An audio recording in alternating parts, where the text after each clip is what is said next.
Wednesday morning, something nobody would have expected took place at the Downtown Suites Motel in East Dallas. A man tells us he witnessed a beheading. Ma'am, this is not normal to happen. Chased him from 108 all the way to the office. The man was trying to get in the office to his family. I feel bad for his family because he got a wife and a son. They came out. They didn't know what to do. She was screaming and hollering, but I told her to get back in there because I didn't know if he was going to attack her too. On Wednesday, September 10th, 2025, the Downtown Suites Motel in Dallas, Texas, turned into a slaughterhouse. What should have been just another ordinary day turned into one of the most horrific murders the city has ever seen and heard of. It was a tragedy that would claim the life of Chandra Nagamallaiah, a 50-year-old Indian motel manager, in front of his wife and 18-year-old son. It is a tragedy that would leave his family and community in shock. And the killer? A 37-year-old man, Yordanis Cobos Martinez, a Cuban national, living in the U.S., a man known to police for his violent past, but had been released from custody despite his dangerous history, a man who should never have walked the street as a free man. This is the heartbreaking story of Chandramouli Nagamallaiah, a devoted husband and father who was stabbed and beheaded over a mere washing machine. Welcome to Wrenching Crimes. Thank you for joining us today. We're glad you're here and hope you're doing well. Don't forget to subscribe and help us grow as we continue to give a voice to victims who can no longer speak for themselves. Now let's begin. Chandra was a kind, loving, and hardworking man originally from India. He was known affectionately as Bob by his friends and family. He was a devoted husband and a loving father who had immigrated from India to America with his wife and young son in search of a greener pasture.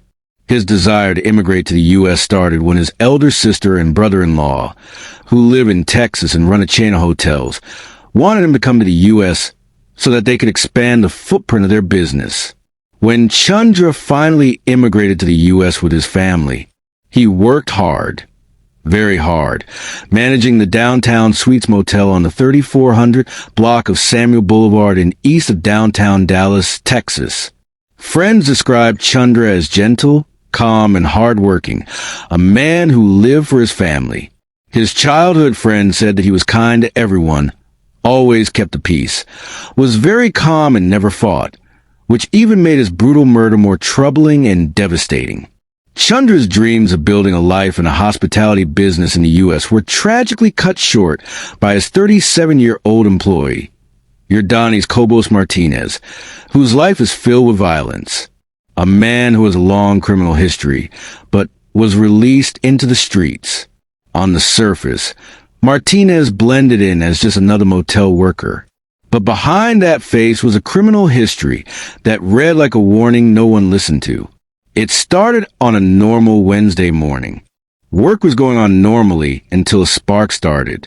This spark was started with something very small, something that can easily be overlooked, just a broken washing machine. Martinez and a co-worker were cleaning one of the rooms in the motel when Chandra came into the room. Chandra, speaking only English, noticed a broken washing machine and needed to tell Martinez not to use it. But Martinez spoke mostly Spanish and understood very little English. Chandra turned to the co-worker who spoke Spanish, asking her to relay the message. That was where everything exploded, and that small act of being spoken to, through someone else, sent Martinez into a blinding rage. For most people, it would have been a simple, practical solution. But for Martinez, it was humiliation. It was an insult. It was a slap on his face. It was a punch to his ego. And in his mind, this so-called unforgivable insult and humiliation required revenge, a brutal one that would shake the foundations of the city. To the shock of Chandra and the co-worker, Martinez angrily burst out of the room and returned with a sharp cutlass. In a twinkling of an eye, he began to attack Chandra.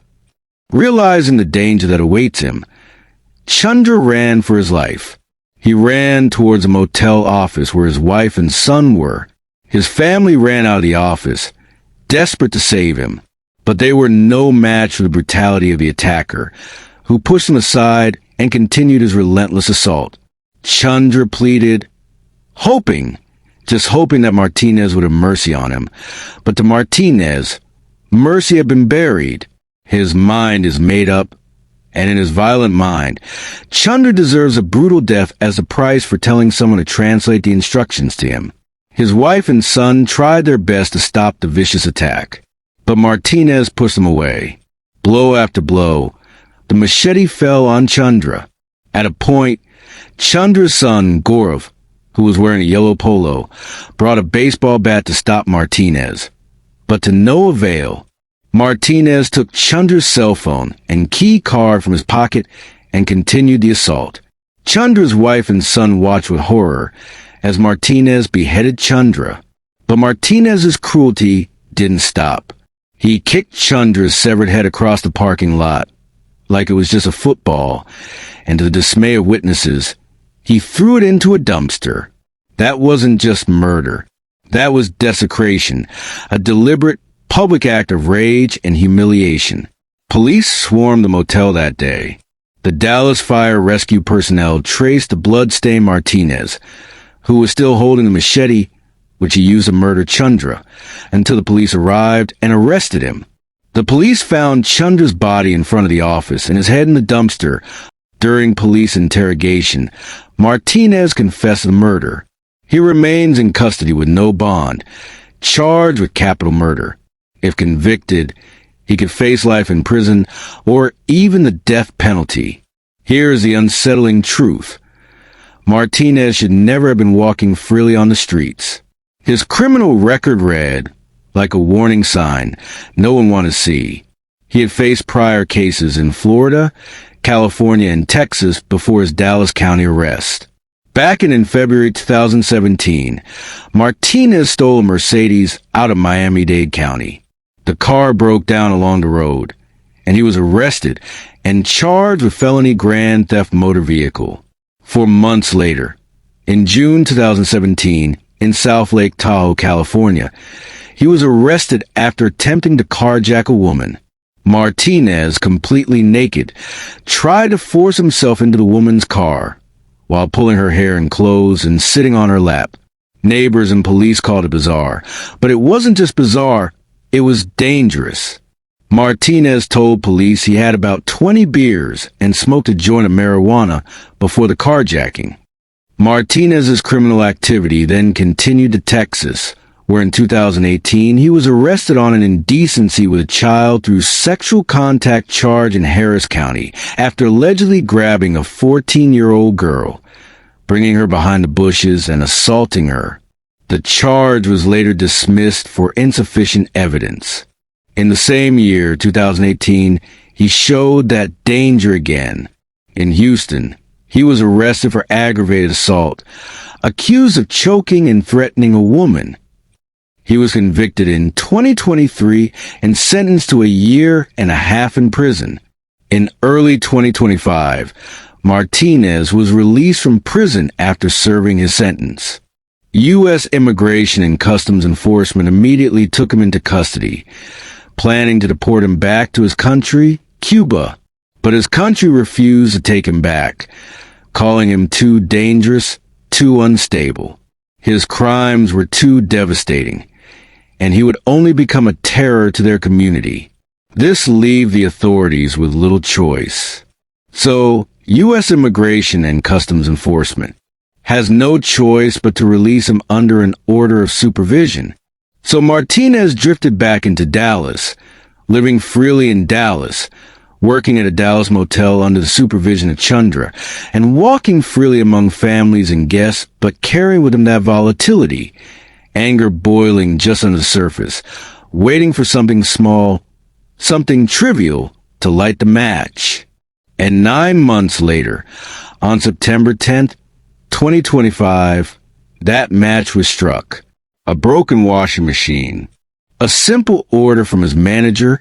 Chandra means humiliation. In his twisted mind, that was enough to demand blood.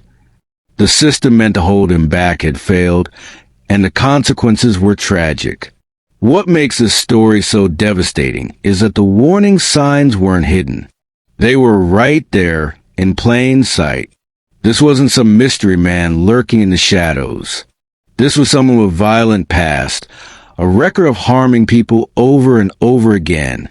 His record was out there, clear for anyone to see. And still, somehow, time and time again, he slipped through the cracks. He was free to destroy a family in the most brutal way possible. This wasn't a man living in the shadows. And that's what makes the pain so heavy for Chandra's family. His wife and son will never forget what they saw that day. No punishment, no sentence can take away those memories. The screams, the fear, the helplessness as a man they loved most was ripped away from them. Friends who knew him since childhood said Chandra was gentle, soft-spoken, the kind of man who tried to avoid conflict, who believed in peace. For them, the way he died feels almost unthinkable. How could someone so calm, so kind, be taken in such a violent way? For the Dallas community, Chandra isn't remembered for the horror of that night. He's remembered for the life he lived. A hard-working father, a man with quiet dreams, a provider who gave everything for his family. His death, though, has become more than a personal tragedy. It has become a reminder of what happens when systems fail, when warnings are ignored, and when dangerous men slip through the cracks. But at the heart of this story, it isn't about laws or loopholes. It's about a family, a wife who lost her husband, a son who lost his father, a family that started an ordinary day, never imagining it would end in heartbreak. And that's the hardest truth of all. Sometimes there are no answers that make sense. A life ended so suddenly, so brutally, leaves behind a wound that never truly heals. What remains is memory, the memory of a kind man who worked hard, who loved deeply, and who, in his final moments, was still fighting for his life. That memory now lives on his son, who must carry his father's legacy, and his wife, who must somehow learn to live with the pain. It lives on in every person who knew him, and in every stranger who now hears a story and feels the weight of it. And even in the face of this darkness, we're reminded that kindness and compassion endure. One man's hate destroyed a life, but the love surrounding Bob's memory is far stronger. Still, this case leaves us with questions that won't go away. Why was a man with such a violent past allowed to walk free? Who takes responsibility when the system fails? And what happens when a country refuses to take back its own? Share your thoughts in the comments below. If you found this story compelling, make sure to hit like and subscribe for more gripping true crime videos. Don't forget to click the next video on your screen. I'll see you there.